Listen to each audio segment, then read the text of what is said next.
The project that I chose to present for my interview is a fig tree that I designed and built for a show called A Tale of a City by the Sea, which happened last December at Theater Pass Marai. I was the set designer, and it was a really hard job to design for because it's basically a story about a family living in modern day Palestine under Israeli occupation. And so, even though I did do a bunch of research on the circumstances there and what it's like to live there, I can never truly know or understand how hard it is. So, I really wanted to focus on organic matter, something that would be really relatable. Um, I wanted to use plants and vegetation because of the relatability and also undeniable human connection of earth and space to human freedom.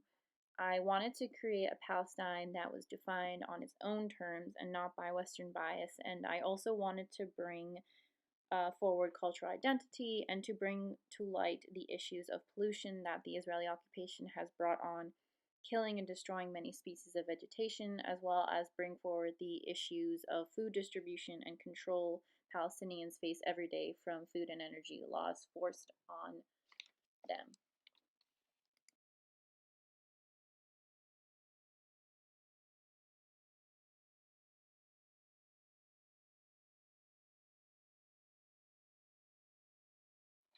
In the end, I did decide to create a giant fig tree for the set.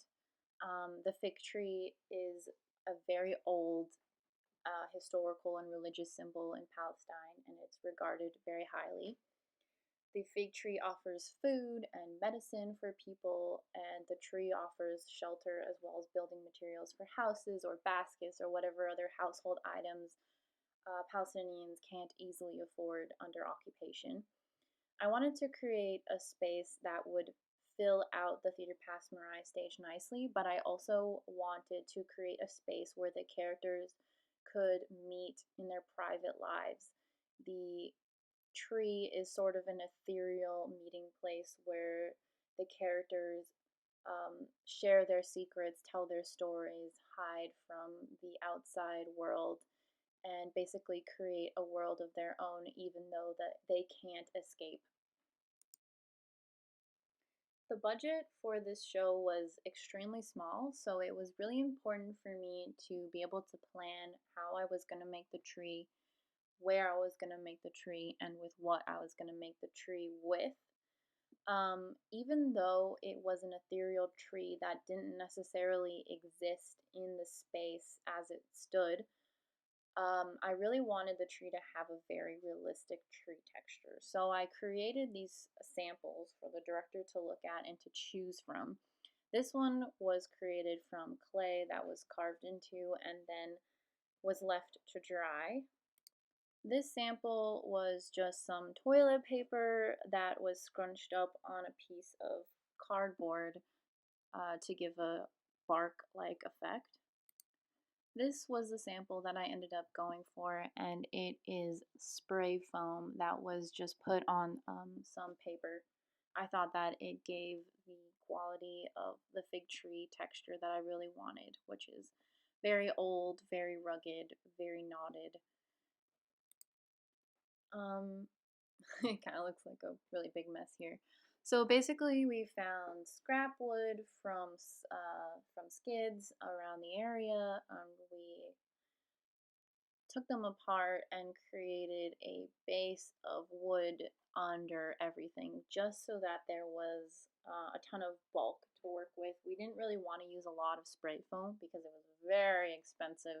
So we built out the tree by making a wood start and then covering that in a bunch of paper that we just kind of grabbed from recycling bins around the city and taped it up nicely.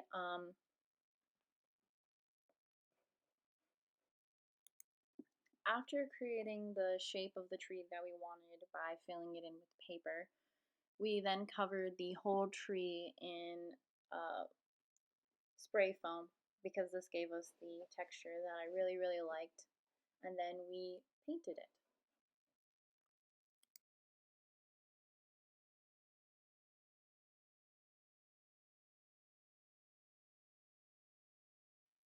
The canopy of leaves for the fig tree were placed on this chicken wire fencing, which was very reminiscent of the kind of fencing that you would find in Palestine to keep people in, to keep people out. And it was just a great way to ground the tree a little bit in the kind of reality that these people are living in outside of the space.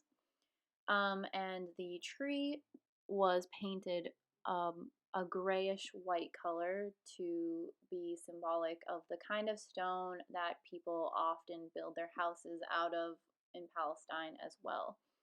The canopy of trees was rigged between the two balconies on either side of the stage of Theater Pass and Marai, and the leaves, which were made out of vellum and then spray painted and crinkled individually, uh, were hung on the chicken wire fencing between the two balconies. The tree was then surrounded by traditional Palestinian embroidered pillows, and the actors used it often as a place to meet, as a place to mourn, as a place to marry, and it really was just a great symbol of life and death and living all in one.